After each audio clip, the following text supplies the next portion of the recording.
అందరికీ welcome back to my channel. ఈరోజు మీకు నా స్టైల్లో పచ్చి చేపలు పచ్చి చింతకాయల పులుసు చేసి చూపిస్తానండి. దానికోసం మీకు ముందుగా ఫ్రెష్గా కడిగిన పచ్చి చేప ముక్కలు, ఫ్రెష్గా కడిగిన పచ్చి చింతకాయలండి, తర్వాత అందులోకి పచ్చిమిరపకాయలు, కొంచెం కరివేపాకు, అల్లం వెల్లుల్లి పేస్ట్ అండి, ఉల్లిపాయల పేస్ట్ కూడా తీసుకోవాలండి.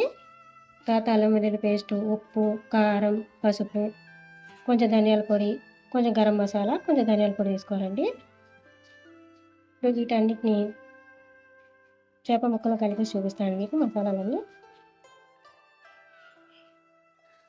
ఇలా మసాలాలన్నీ కలిపేసుకోవాలండి. ఇందులోనే కూడా ఆయిల్ పోసేసుకోవాలండి. ఇందులోనే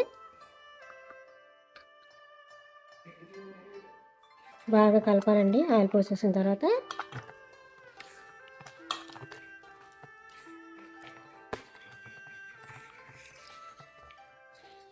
ఇలా బాగా కలిపేసేసుకోవాలండి. ఇలా చేప ముక్కల్ని సిమ్లో ఉడికించుకోవాలండి కాసేపు. మరోవైపు చింతకాయలను కూడా ఎక్కించేసుకోవాలండి.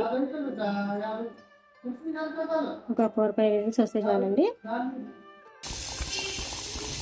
ఇలా మధ్య మధ్యలో స్పూన్ పెట్టకుండా క్లాత్తో పట్టుకొని కలుపుతూ ఉండాలండి.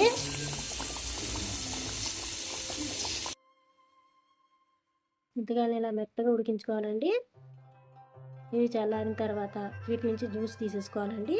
ఇది తీసి చూపిస్తాను మీకు. కర్రీ అయిపోయిందండి. ఇప్పుడు ఇందులో నేను సపరేట్గా తీసేసుకున్నానండి జ్యూస్ని, చింతకాయల జ్యూస్ని. ఇప్పుడు ఇందులో వేసేసుకోవాలండి. ఇది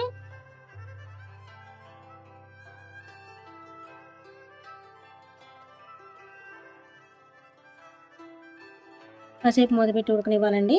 చూపిస్తాను మీకు నేను. స్పూన్ అస్సలు పెట్టకూడదండి.